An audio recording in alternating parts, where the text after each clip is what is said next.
할렐루야. 오늘은 거룩하고 복된 서일 2024년도 넷째 주 마지막 주일. 이 새벽 기도 시간, 여러분들에게 공포합니다. 이 나라는 수십 년부터 먹구름이 몰려와서 점점 더 어두워지고 있어요. 그 먹구름은 돈과 권력입니다. 기득권 세력들입니다.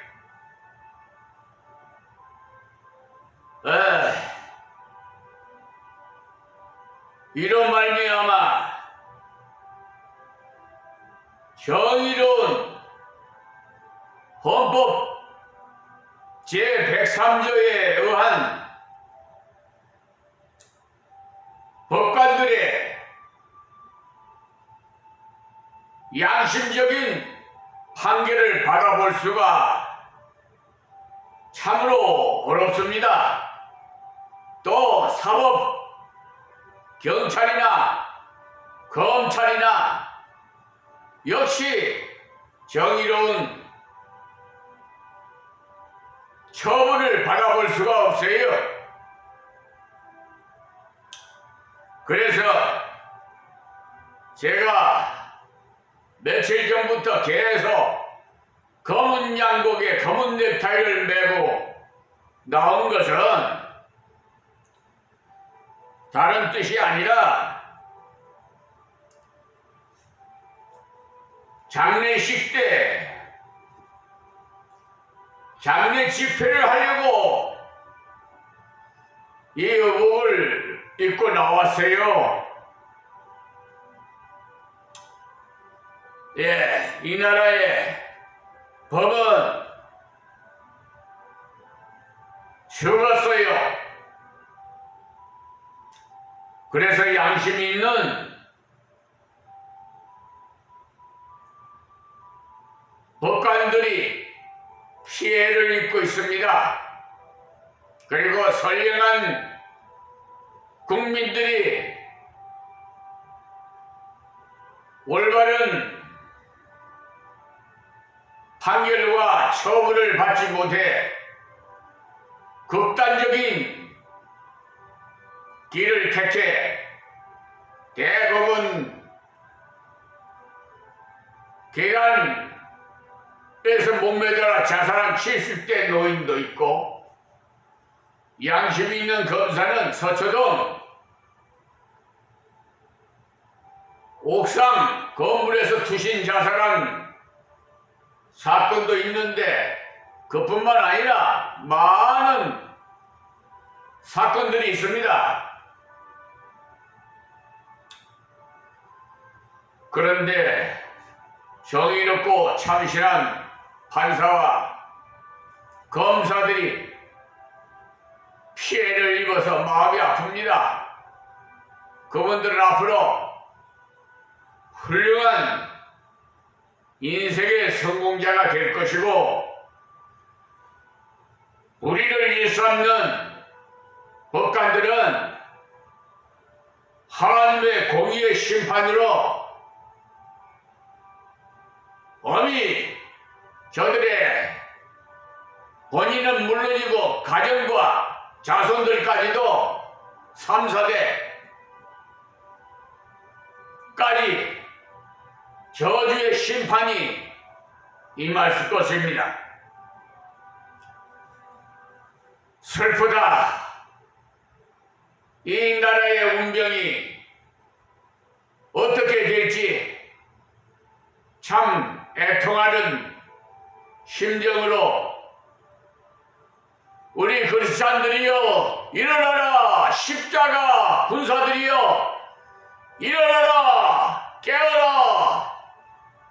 저 불의한 자들, 악한 마귀 사탄들과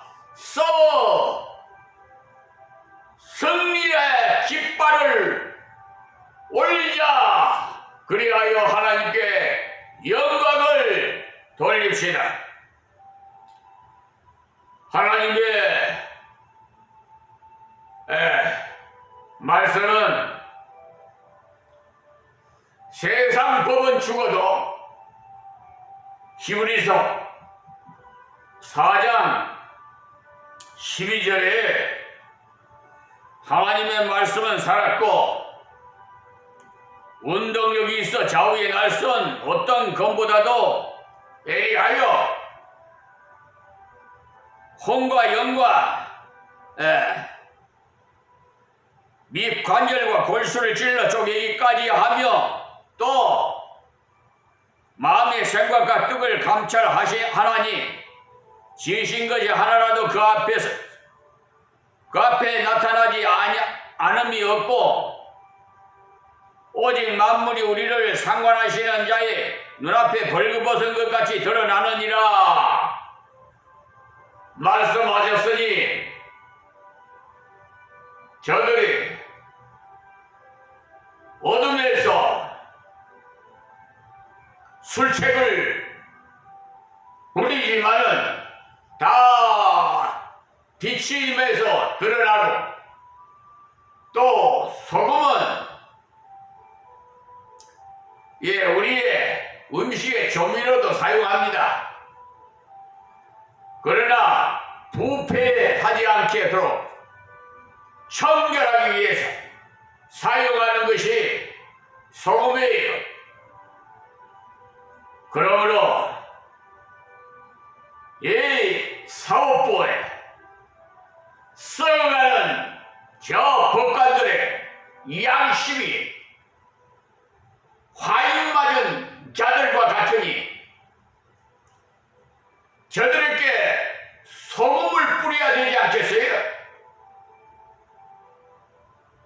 그래야 다 쓸어내서 저 장례를 치르고 새로운 법관들로 채워야 이 나라 후손들에게 물려줘야 되지 않겠습니까? 여러분, 이 나라의 장래가 밝아지려면 여러분들이 십자가 군병들이 일어나야 돼요. 그리스도자들이 일어나야 돼. 거짓 선지자 이단들의 수악한 인위에 탈을 쓰고 양의 행세를 하고 있으니까 속지 마시고 우리 참 그리스도인들이여 일어나라. 이 세상을 밝힙시다. 소금이 되어서 사법부를 깨끗이 청결합시다. 할렐루야. 서두에 말씀드리기 전에 이 비천한 지역에 10년의 성령이 탄식해서 지금 말씀하고 계십니다. 이 목사의 음성으로 듣지 마시고 하나님의 음성으로 들어주시기를 바랍니다. 그럼 강해 설교로 창세기 28장 19절부터 말씀드리겠습니다. 그곳 이름을 베델이라 하였더라. 어제도 말씀을 드렸습니다만은 이 베델이라는 것은 하나님의 집이라는 뜻입니다. 이 성의 본 이름은 루스드라. 그곳의 원래 이름은 루스인데 야곱이 은혜의 기념으로 다른 이름이야. 루스라고 불러도 나는 이곳을 베델이라고 부르리라 하였다는 거예요. 이 베델이야말로 귀한 장소인데 베델이 이스라엘의 남북 조시대에는 그만 변질해서 베델에다가 금송아지를 세워놓고 우상을 섬기는 장소로 삼았어요. 여러 군데 그 말씀이 있지만은 한 군데만 찾아봅시다. 열왕기상 12장 28절과 29절에 보시면 이에 계획하고 두 송아지를 만들고 무리에게 말하기를 너희가 다시는 예루살렘에 올라갈 것이 없도다. 이스라엘아, 이는 너희를 애굽 땅에서 인도하여 올린 너희의 신이라 하고 하나는 베델에 두고 하나는 단에 둔지라.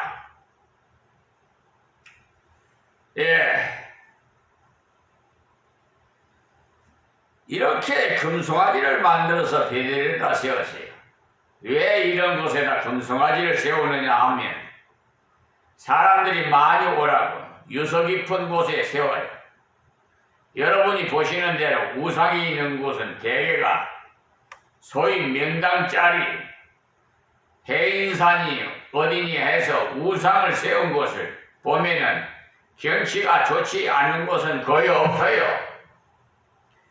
여로보암 시대에 베델에다가 금송아지를 세운 이유는 이곳에서 야곱이 복받은 곳인데 이 장소는 무슨 영역이 있는가 보다 하면서 세워두었을 거예요. 그러나 어떤 장소가 복주는 것이 결코 아닙니다. 하나님 동행해 주신다면 어디든지 베델입니다. 자, 20절에 야곱이 서원하여 가로되 하나님이 나와 함께 계시사 내가 가는 이 길에서 나를 지키시고 먹을 양식과 옷을 주사 21절에 나로 평안히 아비 집으로 돌아가게 하시오면 어떻습니까? 야곱의 그 태도는 하나님과 정반대지요. 하나님께서는 만일이나 그러나 라는 말씀은 전혀 하시지 않아요.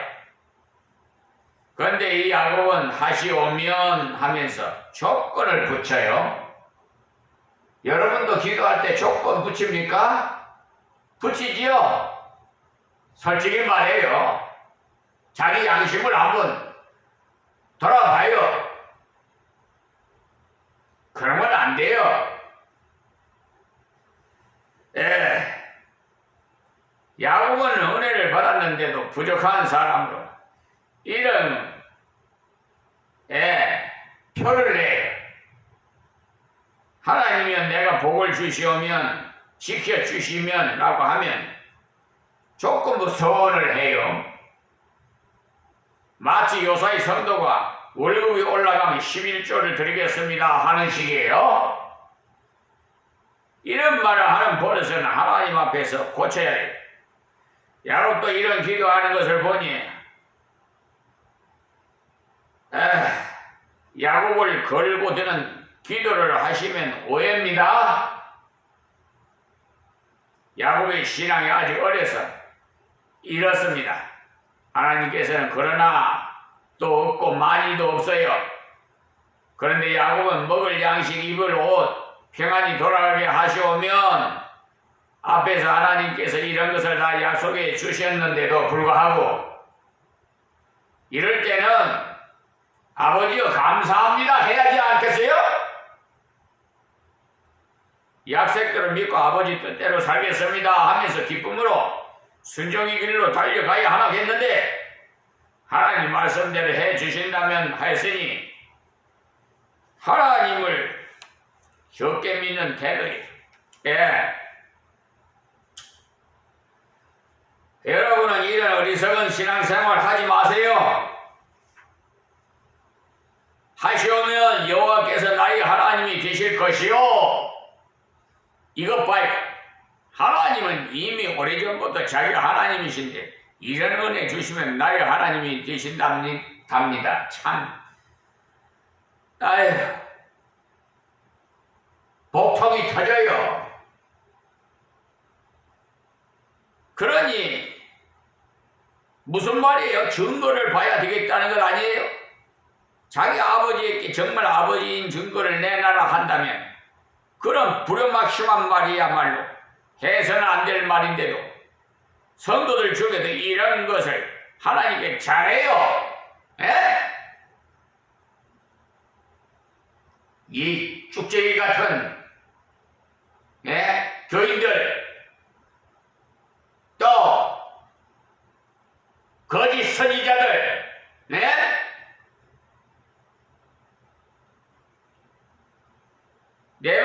내가 이번에 취직이 되면 하나님께서 나와 함께 하신다는 것을 알겠나이다 한단 말이죠. 참으로 한심하여. 자, 22절에 내가 기둥으로 세운 이 돌이 하나님의 전이 될 것이요 하나님께서 내게 주신 모든 것에서 10분의 1을 내가 반드시 하나님께 드리겠나이다 하였더라. 보세요. 11조도 조건부로 드리려고 하고 수입이 있으면 무조건 드리는 것이 11조인데 어떻게 해주시면 드리겠다고 하니까 무슨 말이에요? 자기가 생각했던 대로 되면 드리겠다는 것 아니에요? 이러니 20년이란 세월을 고난 속에서 보내며 훈련을 받아야 되겠죠. 여러분 고난이 있습니까? 그렇다면 회개하세요. 아, 내가 하나님을 우리 아버지를 바로 믿지를 못했구나 하시고 야곱과 같은 신앙생활을 했구나 하고 회개하세요. 20년 동안 고생도 하고 그래야 자기가 좀 없어지지. 그렇지 않다면 계속 이런 기질이 남아 있어요. 그래서 자기가 죽어야 예수님이 역사합니다. 제가 저 칠판에다가 써놨어요.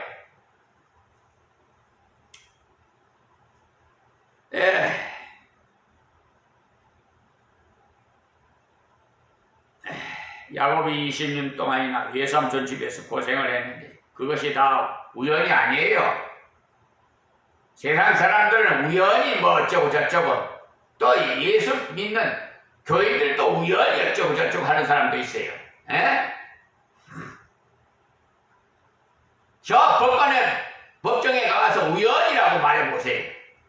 증거물이 확실해야지 우연히 어떻게 됐다. 다 무언가 순수한 신앙인이 되기 위해서 필요하기 때문에 하나님께서 허용하신 거예요. 요즘 법정에서는요, 명백한 입증이 서류가 되어 있는 증거물이 있는데도 사기 재판을 하는데 뭐 더 이상 말할 건 뭐 있어요? 아브라함이 전쟁에 이기고 돌아올 때 멜기세덱이 나중 나와서 지극히 높으신 하나님과 아브라함에게 복을 주옵소서라고 했죠. 축복했을 때 아브라함은 두말 없이 11조를 드렸어요. 창세기 14장 19절에서 20절의 말씀입니다. 하시오면 그러시면 이런 말 없었어요. 그러니까 여러분도 11조를 드리면서 하시오면 이란 말은 붙이지 마세요. 죽을 먹더라도 11조를 드려야 하는 겁니다. 그래야 밥 먹게 되지. 죽 먹는 주제에 왜 11조를 드리려고 그랬다면 평생 죽만 잡수시렵니까? 우리는 좀 멋있는 신앙생활 좀 합시다. 죽을 먹더라도 11조를 드리고 그래야 영광스러운 것이지. 하시오면 11호 조건부 순종은 좋은 것이 아닙니다. 어떤 개신교 교인은 11조 드리는 것이 아까워서 저 하느님을 믿는 천주교를 갔대요. 천주교에는 그렇게 11조를 강조 안 하고 자원해서 그냥 드리라고 그런데요. 그러니까 그냥 완전히 11조라는 것을 없는 거죠. 그런데 찾아가세요. 최후 심판일 때 불법을 행한 자에 나도 모른다 하고 저 유황풀에 들어가시려면 하나님께서는 무조건 은총을 주셨는데 우리는 어찌나 조건을 내세우려는지요. 육신의 자녀도 대개가 그래요. 부모는 자녀에게 계산 없이 주는데 자식은 계산을 너무 잘해요. 부모의 은혜를 잘 몰라서 그런 거니 우리는 좀 더 하나님의 무조건적인 은혜를 바로 알아야 깊이 있는 신앙을 가질 수 있어요. 그래서 제가 항상 이 주일날 공중 예배 때는 가족이 다 같이 드려야 돼요. 그래야 자녀가 들을 말씀이 있고 부모가 들어야 할 말씀이 있고 또 노부모가 들어야 할 말씀이 있고 다 그래요. 그래서 가정에 들어가서도 가정 예배를 드리고 그럼으로써 그 가정에서는 하나님이 역사해서 복을 안 줄래 안 줄 수가 없어요. 그러므로 요약해서 말씀드린다면 우리가 어떻게 하면 하나님과 깊은 교제를 가질 수 있느냐? 먼저 자기가 없어져야 하나님의 은혜가 나타나요. 야곱이 고향 산천을 떠나서 혼자 외로이 잠을 잘 때 오히려 하나님께서 은밀히 만나 주셨는데 우리가 나 자신의 부족과 더러움을 깨달을 때 오히려 하나님께서 임재의 은혜를 주십니다. 내가 너와 함께 하리라 하시는 보장을 듣게 돼요. 그리고 하나님과 교제할 때는 이미 약속하신 말씀으로 일깨워 주세요. 이상하고 새로운 말씀 주신 것도 아닙니다. 이미 알고 있는 말씀을 바르게 깨닫게 해주시는 거예요. 어떤 교인은 저 말씀 또 하시네 하는데 여러분 그런 마음 가진 사람들은 아예 예수 믿지 마세요. 교회도 나오지 마시고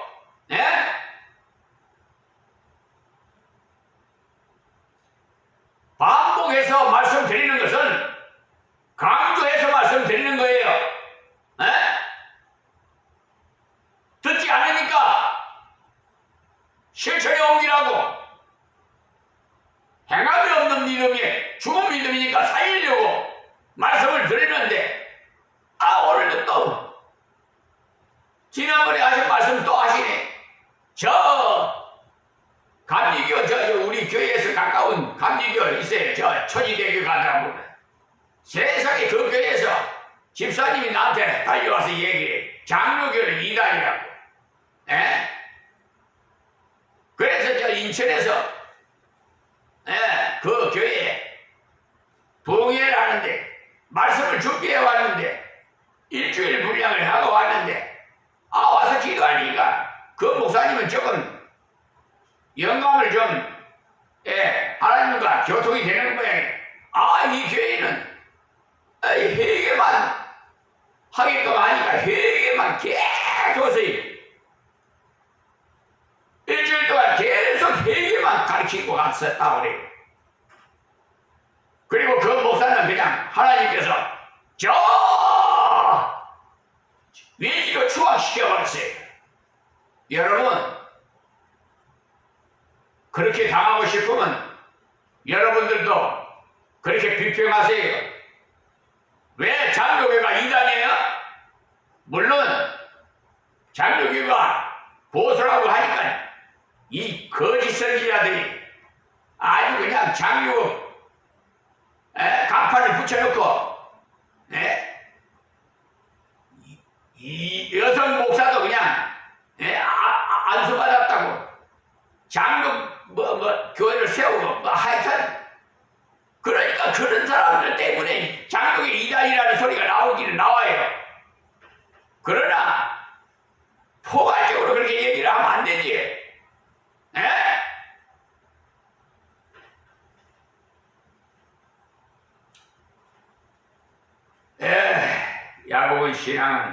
하나님 은혜로 좀 더 장성해졌어요. 하나님을 만나보고 나니 하나님 여기도 계시는구나, 어디든지 계시는구나, 그것을 알게 돼서 상당히 기뻐졌습니다. 그런데도 야곱은 완전하지 못하고 좀 부족해요.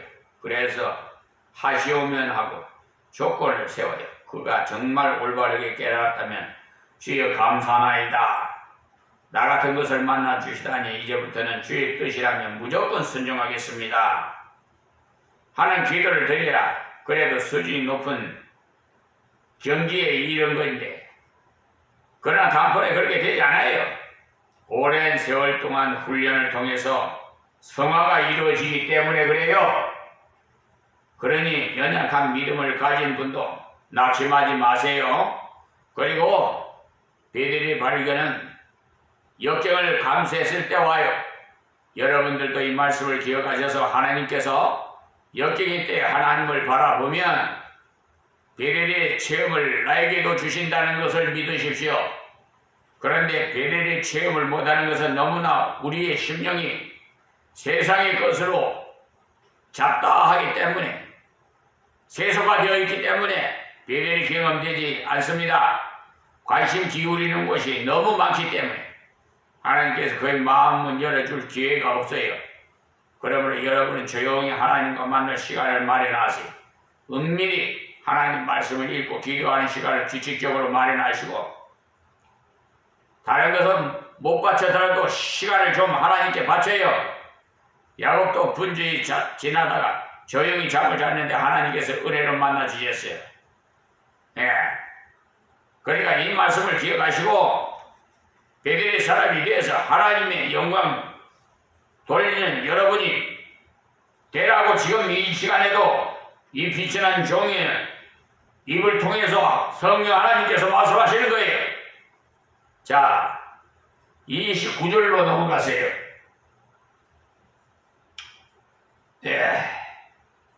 1절에 야곱이 발행하여 동방 사람이 땅에 이르려 했는데, 앞에서 말씀드린 대로 하나님께서 야곱에게 약속의 말씀을 주셨어요.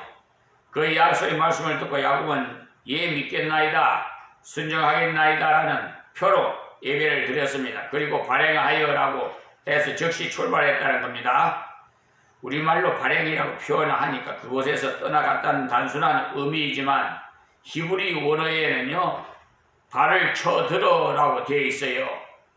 무슨 말이냐 하면 아주 가벼운 마음으로 발걸음도 가볍게 가게 되었다는 말입니다. 집을 떠나올 때 야곱의 마음은 상당히 무거웠는데요. 왜? 아버지 속으로, 그러니까 아버지 속이고 형님 속이고, 그래서 생명이 위태해서 생명 건지려고 지금 도망가는 길 아닙니까?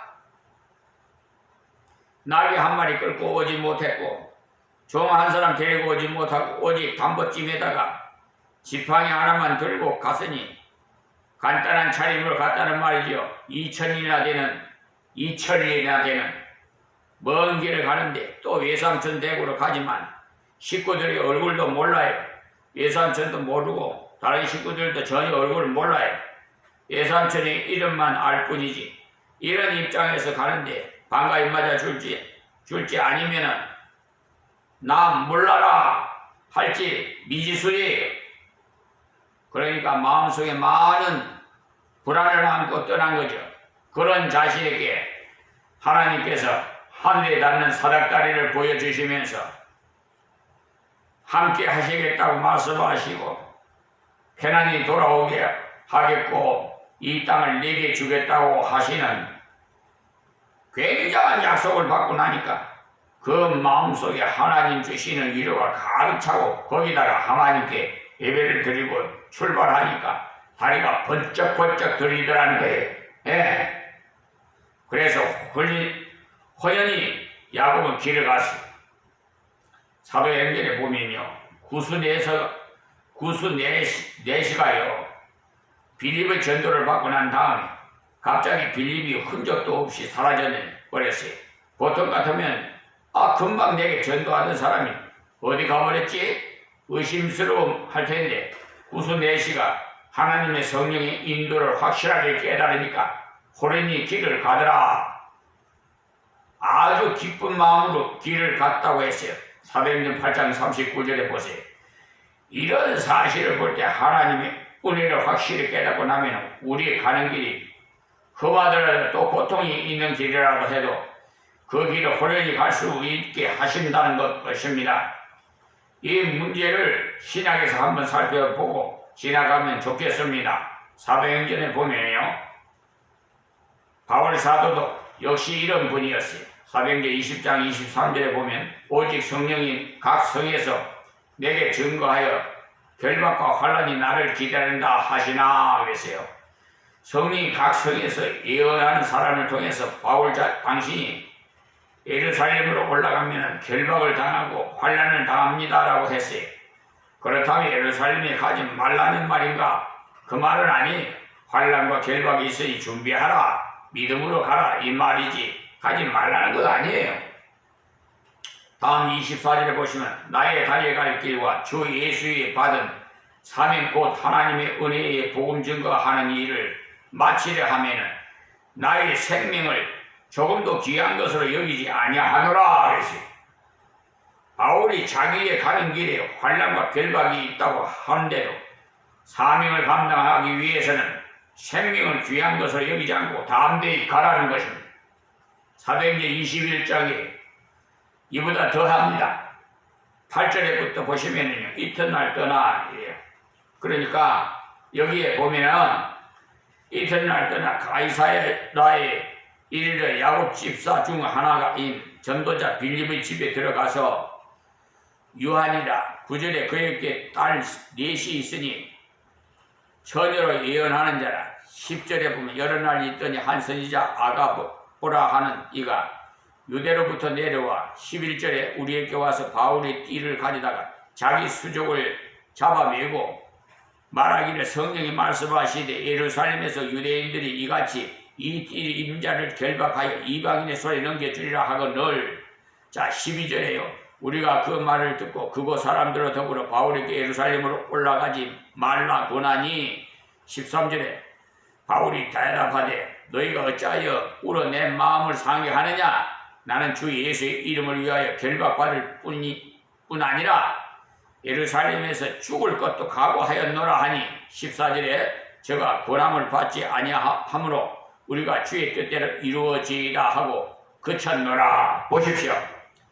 바울은 두렵다고 당함이 두렵다고 자기의 갈 길을 멈춘 것이 아니고 결박뿐만 아니라 사형을 당한다 하더라도 하나님께서 주신 길은 가야 한다는 것을 깨달았어요. 그래서 예루살렘에 올라가는 것을 조금도 자제하지 않고 올라갔어요. 결국은 잡아서 로마로 이송됐지요. 자기가 평생 소원하던 일이 이루어졌어요.